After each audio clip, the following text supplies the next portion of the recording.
پشت پرده خانه های 1 یورویی تو آلمان چیه؟ میدونستید شما تو ایران هم میتونید این خونه ها رو بخرید؟ بعضی از این خونه ها حتی ساکن داره، این طرف داخلش داره میشینه. اگه میخواید با واقعیتاش آشنا بشید ویدیو رو تا آخر ببینید. بعید نیست با 1 یورو بتونید تو آلمان خونه بخرید. من مرسا ستایشفرم. بریم برای موضوع اول. این طرح اولیه از ایتالیا وارد آلمان شد. تو ایتالیا برای مناطق روستایی که این مقدار بافت داشت ضعیف میشد، جمعیت رو به کم شدن بود، مثل شهرهای گانگی و سامبوسا تو سیسیل.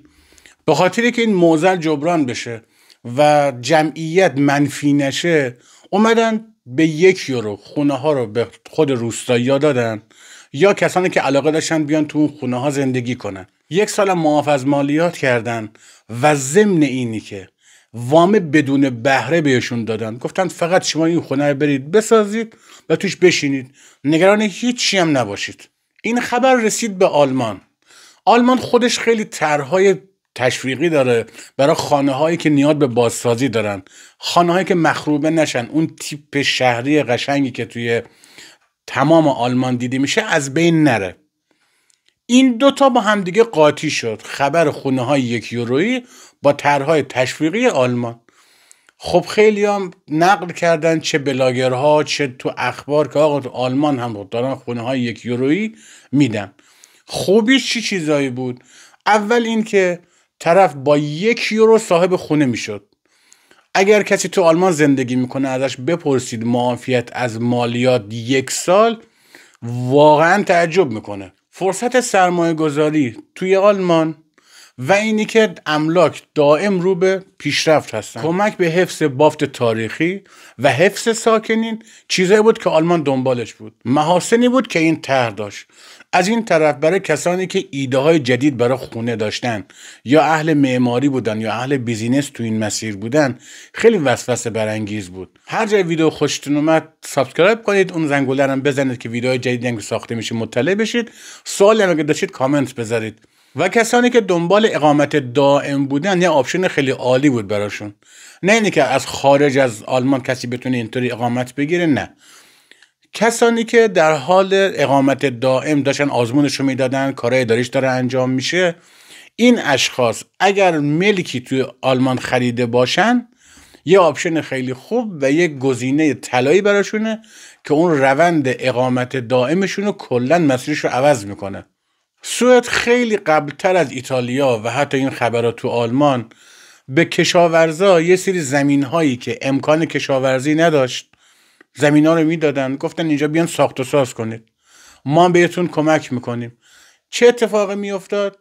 به جمعیت اون روستا کمک میشد، چون از شهرم یه گده می اومدن. کسی که میومد اونجا شروع کرد به اون خونه رو ساختن، خواه ناخواه زندگی روستایی دام هم داشت، اطراف پرچین درست میکرد، به منطقه رسیدگی میکرد، دولت هم به نفعش بود، این هم صاحب خونه میشد. یک حالت، یه خونه کلن از نابودی نجات پیدا میکرد، یا یک زمین کشاورزی که دیگه قابل کشاورزی نبود آباد میشد. معایب طرح چی بود؟ بازسازی یه خونه بین 20 تا 50 هزار یورو حداقل هزینه داره که اینو دولت با کارشناساش قسمت طی 5 مرحله پرداخت میکردن. این مشکل نیست. اقساطش هم سنگین بود.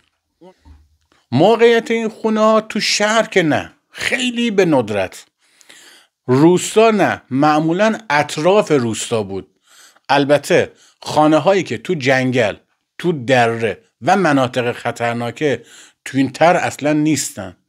و طبق چیزی که من خوندم تو قوانینش توی ایتالیا تو سایتش نوشته بود، بعضی از این خونه ها همین الان ساکن دارن، یعنی کسی داره اونجا زندگی میکنه. و جالبه که تو ایتالیا این همه وقته که این طرح هست، این همه هم شرکت کردن و این طرح تموم نمیشه. و تو آلمان هم که حالا بهش میرسیم، مثل من یک ویدیو دارم مقایسه ایران و آلمان که یه مقداری غمگینه، ولی اینا دقیقاً تو ایران هم ما داریم. تو ایران هم داریم بعضی طرح‌ها هست که اصلا تموم نمیشه، مثل زمین‌های گلبهار. گلبهار کجای نقش است؟ چرا تموم نمیشه؟ 26 سال 100 مترشو 25 تومن داره میفروشه. من اگه 25 تومن داشتم یه نصاب میآوردم این شبکه‌ای که تو رو پخش میکنه رو قطع. یکی دیگه از ایراداش تعهدشه. شما زمانی که این خونه رو قرارداد میبندید، میخرید، کار قانونی و انتقالش انجام میشه، ظرف 3 سال تو ایتالیا و آلمان 4 سال باید این بازسازی بشه و تموم شده باشه. اگه ظرف این مدت تموم نشه، اون 1 سال مالیات که بهتون تخفیف دارن تخفیفشو برمیدارن.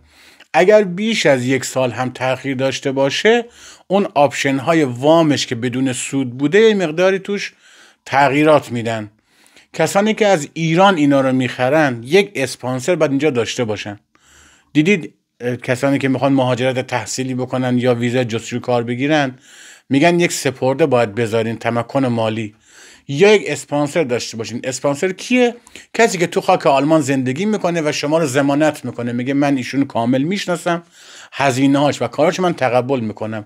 اگر از ایران میخواد اینا رو بخرید اشکالی نداره، میتونید تهیه کنید، ولی باید یک نفر تو آلمان داشته باشید که شما رو به عنوان اسپانسر تقبل کنه. ابتدایی که شروع میکنید خب همه چی ردیفه، پول داره میاد، اینم که خریدین خوشحالم هستین. بعد از 2 ماه بیمه شروع میشه. شما باید اون ملک رو بیمه کنید که کس اونجا اتفاقی براش نیفته. خودتون زندگی میکنید، بیمه آتش سوزی اجباری، بیمه حوادث اجباری باید در ماه پرداخت کنید. گرفتن مجوزها همش پولیه، درسته؟ شما پول به شما تزریق شده برای استراحتش، ولی این قسطه، باید پرداخت کنید. هزینه های مجوزها خیلی بالایه. از سال اول اگه اون از تخفیفه بتونید استفاده کنید، از سال دوم مالیات اون خونه هست. اینقدر اوضاع مالیات غیر منصفانه است تو آلمان. من یه ویدیو دارم دلیل مهاجرت معکوس ایرانی‌ها و حتی خارجی‌ها از آلمان. همین هزینه هایی که باید شما در ماه پرداخت کنید.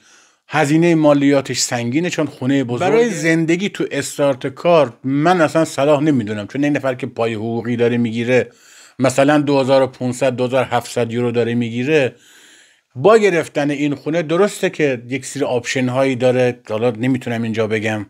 یکیش اینه که میتونی طبقه‌شو اجاره بدی، به صورت ویگه به دانشجوها بدی، چون اینا مناطقی هست که اتوبوس و خدمات شهری اونجا هست.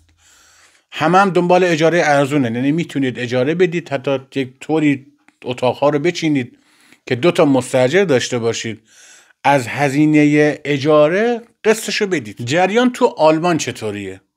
خونه 1 یورویی ما تو آلمان نداریم به این شکلی که گفته شد. خونه رایگان داریم ها، ولی خونه اینطوری نداریم. آلمان زمانی که این خبر واردش شد، دیدید یک عده همیشه موج سوار هستن و خبرهای داغ و پیگیری میکنن و بهش هم دامن میزنن. شروع کردن تو سایت ها برای اجاره خونه قیمت رو برای که جذاب بشه آگهی میزدن از 1 یورو. برای فروش خونه مثلا میگفتن این خونه 10,000 یورو قیمتشه. لوازم جانبیش مثل خدمات باغبانی، خدمات دامداری، چیزهایی که لازم داره هر کسی که خونه روستایی میخواد بخره، به بالاترین پیشنهاد از 1 یورو. اینا تو آگهی ها اون 1 یورو ها رو خیلی درشت میزدن که تو چشمم بود. طرف هم جذب میشد، میگفت 1 یورو، میرفت آگهی رو میخوند. شاید یک مطلبی بود که اون خونه میدید به دردش میخوره. و آلمان شرقی یک قسمت از آلمانه که ساختار قدیمش تیپ روسیه سابق بوده، شوروی سابق بوده. خونه های کمونیستی، مردم به شدت فقیر، سابق به شدت فقیر، خود بچه هاشون اونجا نموندن، اکثرا خونه ها رو رها کردن و نه مالیاتی دادن نه خدماتی از دولت خواستن و رفتن قسمت آلمان غربی و شهرهای شلوغ. این خونه ها خالی از سکنه مونده. دولت آلمان این خونه ها رو رایگان به کسانی میداد که تعهد میدادن 4 سال این خونه رو بازسازیش کنن و توش برن بشینن و هیچ سختگیری هم در مورد چطوری بازسازی بکنن، در چه حد برسه. توی ایتالیا میگفتن نه، این باید در حالت استانداردی که بوده دقیقاً همینطور تو بازسازیش کنی. تو آلمان اینطوری نیست. میگفتن آقا این خونه رو شما بازسازی بکن در حدی که قابل سکونت برای خودت باشه، وامم بهت میدیم، بدون سود نیست، سودش خیلی کمه. و اینی که این حالت جمعیت اونجا تزریق میشد، تشویق میشد که همین الانش همین اتفاق داره میفته. این تیپ شهرها فاجعه است. من یک ویدیو باز دارم در مورد شهرهای ممنوعه آلمان برای مهاجرت. اگر علاقه من دید که آلمان رو بشناسید این ویدیو رو حتما ببینید. و از طرف دیگه آلمان طرح تشویقی باز داره برای فرزند آوری، کینداگلد. هر فرزندی که داشته باشید 250 یورو دولت بهتون خدمات میده.